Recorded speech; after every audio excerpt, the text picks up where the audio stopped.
What do you think happens? I bet it wasn't that. Oh man. Yes sir. Back again with another video, man. Yes. No Limit Nation in the comment section right now. One more time for Twon. Now look, man. A lot of y'all was reacting to this. I'm not saying reacting, requesting this. Y'all wanted me to do this, man, and I was like, damn, this motherfucking 18 minutes. You know, it's long. You know, so. This is gonna be a long ride, but this was a requested video. Y'all was requested like it was on the last Larry Bird video, so I was like, man, gotta do it for y'all, you know. So man, make sure y'all smash that like button for me right now, man. Subscribe to the channel if you haven't already, man. Join the Patreon in the description below as well. Hey, let's get it. The court and the lack of pads or helmets give fans the most intimate experience of a team sport that exists. Basketball is special. The size of the court and the lack of pads or helmets give fans the most intimate experience of a team sport that exists. And because of the different styles that basketball allows for, players develop their own distinct identities and signature styles through their... Actually, let me not go ahead and do y'all like that. I'm gonna go ahead and... yeah, how y'all watch this with me. Yeah. Alright. Creativity, flair, and athleticism. And although no player succeeds alone, the scoring volume and two-way nature of the sport give individual stars a nearly unprecedented amount of control over the flow and outcome of a game. For this reason, players are constantly compared to their peers and to the legends of the past in order to answer the most hotly contested question in the sport. Who's the greatest to ever do it? For many, the question is redundant. They believe in only one right answer, their answer. Others might have their own personal stance, but acknowledge one or two alternatives. But I believe that there's much more nuance to the question of greatness and more answers to it than you might think. By my count, there are 8 players in NBA history that have a substantial claim as the GOAT. It's a subjective thing though. I can't give you a definitive answer. All I can do is make the argument. So today, I'll be making the case for Larry Bird as the greatest basketball player of all time. Okay.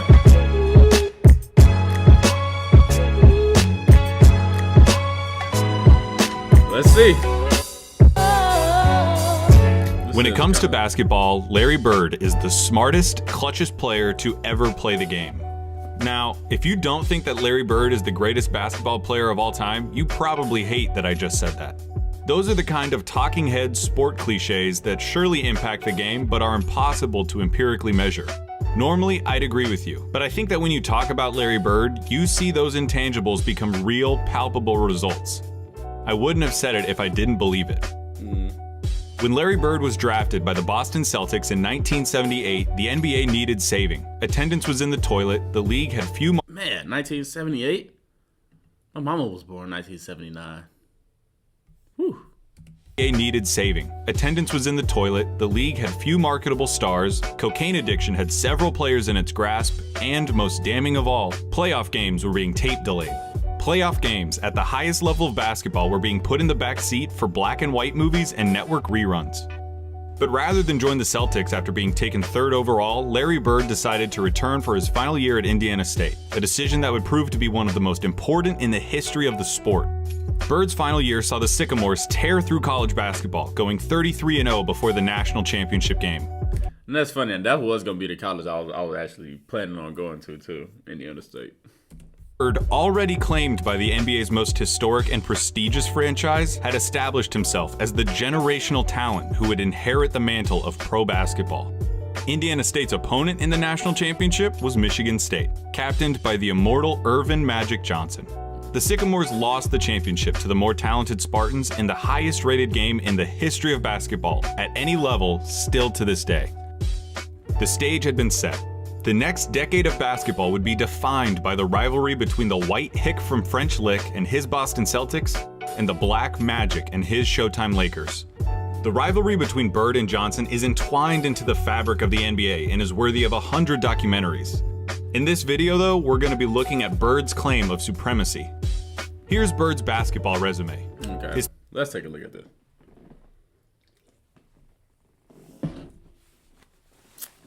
Okay.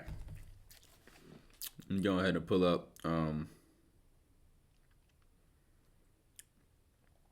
Let me go ahead and pull up Mike's, you know. So we got Mike's career accolades. All right. So, of course, everybody already knows that Mike has 6 championships. He's a 5-time MVP. He got 6 finals MVP. 14-time All-Star.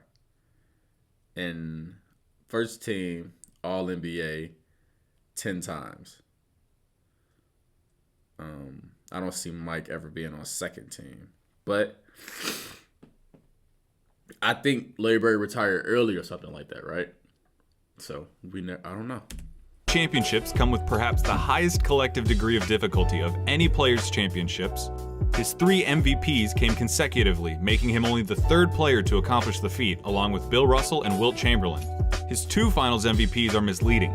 He was absolutely the best player on the '81 Celtics, but he was only a sophomore, and his 15 points per game in the finals gave the media an excuse to exact a little vengeance on a legendarily difficult interview. His All-Star and first-team selections also come with the caveat that Bird only played for 13 seasons and missed all but 6 games of the '89 season following surgeries on both feet. I can hear you already. A 13-year career, and this guy is supposed to be the GOAT? What color of paint are you huffing, Clayton? Green, obviously.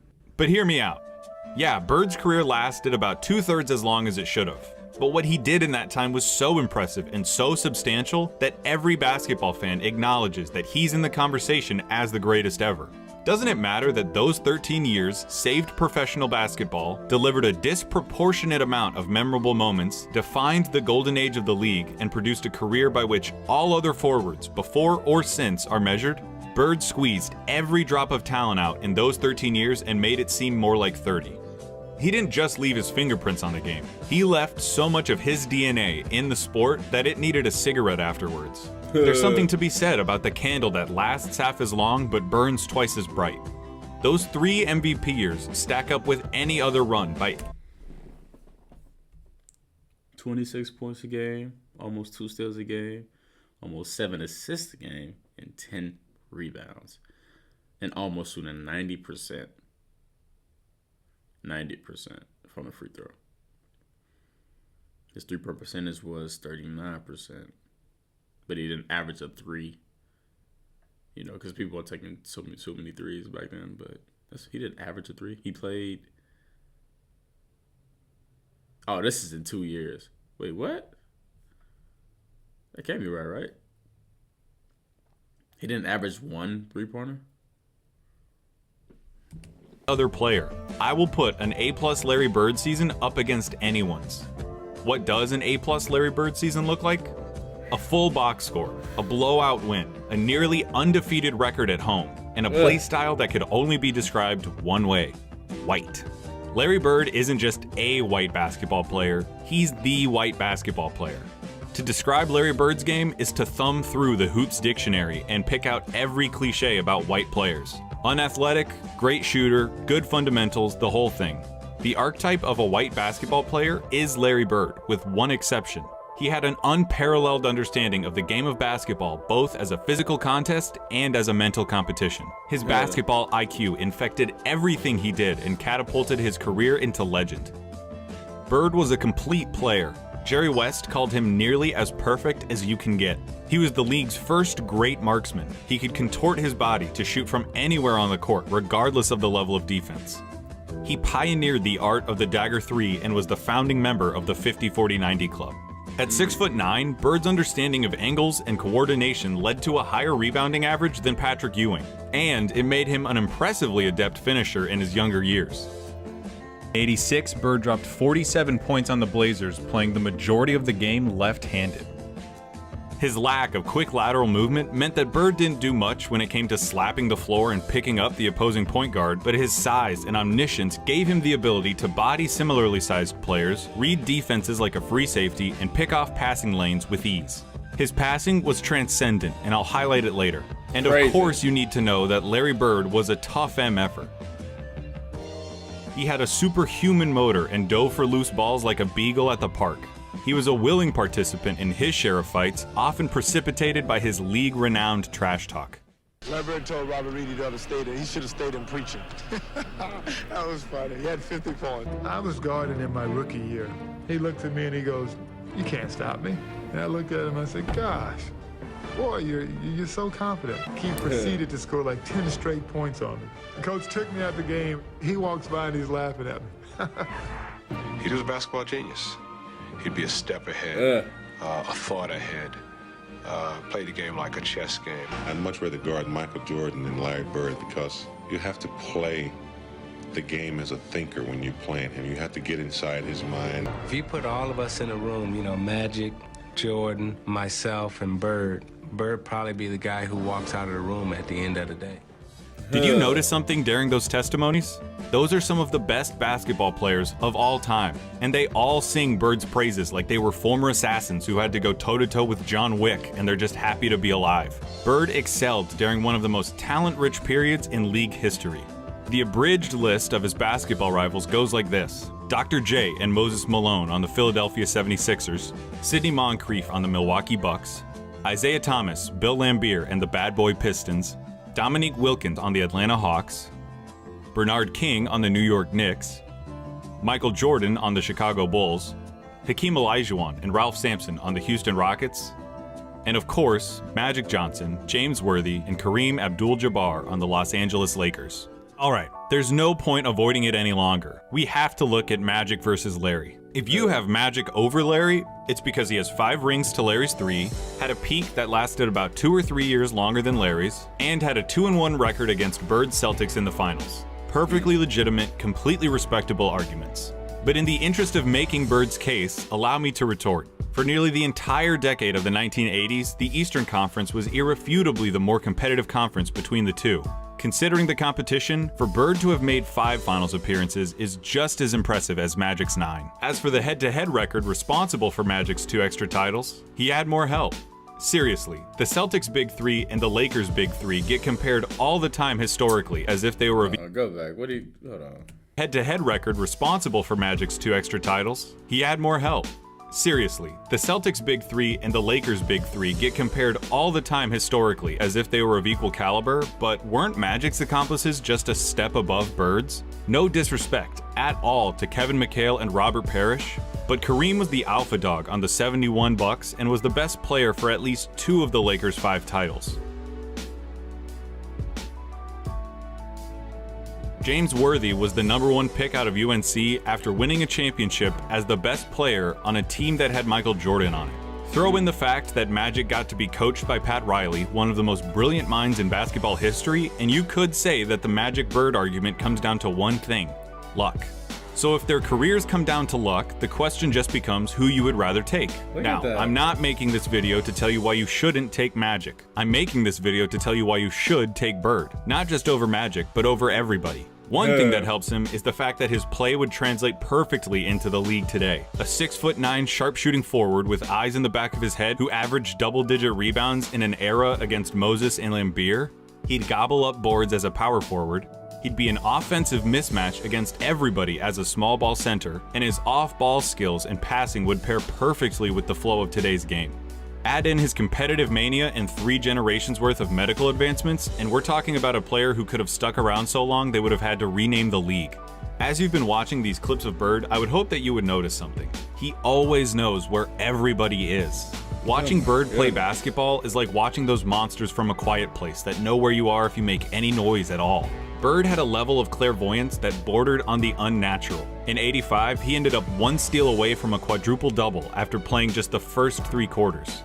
His passing was famously infectious and helped transform the Celtics of the 80s into an ideal that basketball teams at all levels are still shown tape of. They moved the ball with precision and intent, always looking for better shots and determined to get the entire team involved in the effort. That fact is almost entirely attributable to Bird and his wizardry with the ball. This acumen also helped Bird become the only player with a GOAT claim to transition successfully into other basketball roles after his playing career. In his 3 years as the head coach of the Pacers, Bird won a Coach of the Year award, coached the Pacers to their first and only finals appearance, and gave Michael Jordan as much trouble as he'd ever gotten in his career in the '98 Eastern Conference Finals. After moving into a front office role for Indiana, he won Executive of the Year in 2012, becoming the only person to have an MVP, Coach of the Year, and Executive of the Year award. On the court or off of it, inside and out, Larry Bird sees basketball as only he can. That intelligence also lent itself to Bird's defining skill, making the big plays. Remember, NBA players get paid to win games. James Harden is getting paid nearly $40 million this year because he's supposed to help the Rockets win games. Victory can be achieved in a lot of ways, and the win column doesn't care how it happens. As Mark Sinclair once said, "It don't matter if you win by an inch or a mile. Winning's winning." But when your team is down 1 in a crucial playoff game with 8 seconds left, and you need to hit a shot to stay in the series and keep your season alive, that's where players really separate themselves and earn their money. Love it or hate it, it's the players that come through in the big moments that live forever in our memories. Some players, for whatever reason, were never able to do it consistently. Some players were truly outstanding at it. Dang. Ha. Larry Bird was the best at it.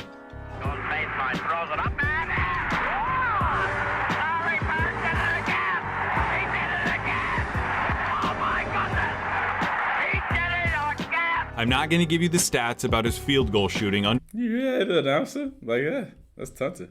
2 minutes with a score that's this close, or tell you who has the most buzzer beaters, or any of that. Take that for data. I'm just gonna show you clutch moments in clutch situations. 1985 against the Blazers. Bird drops 48 points, including this. Down 1 with 2 seconds left. They literally double team. Double teaming Bird. Larry, fake, fall That away. was crazy. That was crazy. 1985 against the Hawks. Bird sets the Celtics scoring record with 60 points with shots like these. They open the right side. Bird the fall away. He drills it again. That's the best shooting I've ever seen. 1986 against the Rockets. Not all of Bird's clutch moments were singular. The bigger the moment, the bigger his performance. In Game 6 of the 1986 NBA Finals, Bird clinches the championship with a triple-double in what he calls the best game he ever played. 2 seconds on the shot clock. Bird wants a 3 out of it. 1987 against the Washington Bullets. Bird hits one shot to tie it before it's waved off because of a timeout. Yeah. Hits another shot to tie it up for real. Crowd is standing up. It goes now to Bird. Bird goes up top. And then in double overtime, down 1, he does this. It's going to go to Bird. He's got a shot. Get it. It is good. It's a 3-point field goal. And that's that. It's all over. For 3 years, from 1986 to 1988, the three-point contest knew no other champion but Larry Bird. He's still got to drop one here quickly. 14. This is a tie for the money. Yo! 1987 Eastern Conference Finals, Game 5. Tied at 2 games apiece against the Bad Boy Pistons, this enormous game would put the winner 1 game away from the NBA Finals. The Pistons are up 1 with seconds remaining. The ball goes out of bounds off the Celtics. Isaiah Thomas just needs to inbound the ball to win the game. Now there's a steal by Bird. Underneath the DJ. Lays it in. Right at 1 second left. What a play by Bird. Bird stole the impounding. That's crazy. There are truly too many big games and big moments for me to go through without this ending up as a documentary. But that all leads me to this, what I really want to talk about. 1987, NBA Finals, Game 4 against the Lakers. LA is up 2-1, and the Celtics need to win to tie the series and stay alive. Bird hits a 3 with 12 seconds left to go up by 2. Bird goes for 3.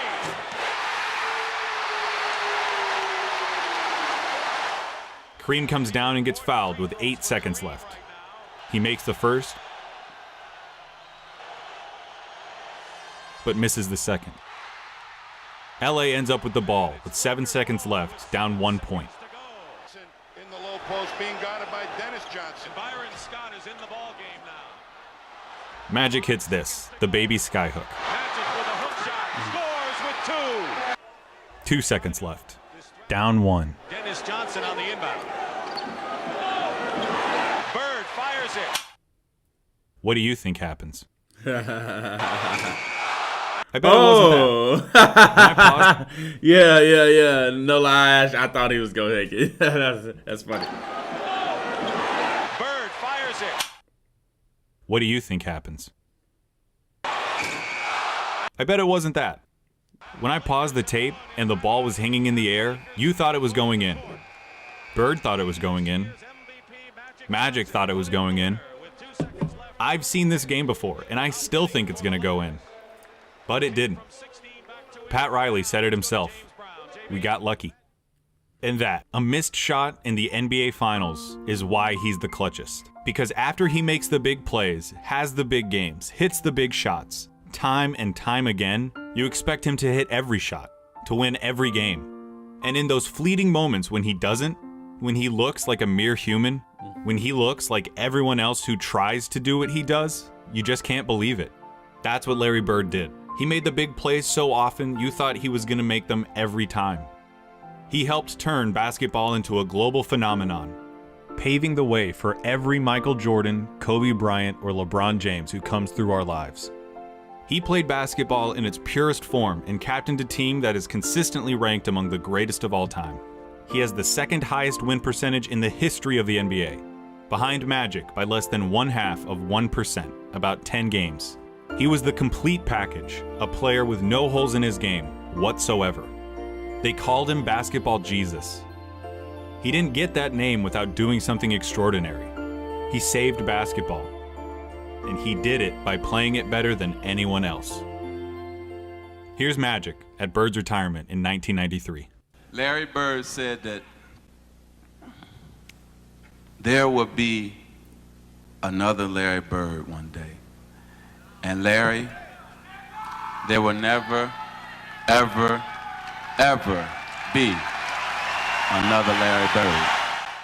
To the greatest basketball player ever, but more important, a friend forever.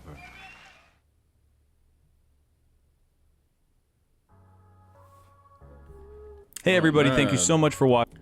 That was a great insight, man. I actually will take this information and do my own little research. This LeBron one looks tempting. I know he got one of Michael Jordan or whatever. I actually did not know that Larry Bird has the second highest win percentage, and I didn't know that Magic has the first. That's crazy, but he was definitely talented. I look at things a lot differently now. Before I knew that Larry Bird was definitely a great, but I never considered him to be in my GOAT conversations. And like now, hey, he gotta be up there. It's like he has to be, after all the stuff that I learned, He did play a short amount of years in all the other GOATs. But I needed this video, Basically, I really needed this video. In my head, my GOAT is already, LeBron, right? But I always like to listen to everybody else's, opinions and everything else. People always love to say Michael Jordan. But then I really never hear them say nothing about Larry Bird. It's like, after seeing all this, is like how not, making the big plays. That's where you are, actually remembered, for making that big play. Him being 6'9" and moving the way that he did, he was slow, but he wasn't, he played great against all athletic guys. Just being in that era where punching somebody was okay. He played tough, averaging 10 rebounds, 7 assists. Like, he had the vision of a point guard. She could shoot crazy, like lights out. So, man, it's crazy, man. It's definitely crazy.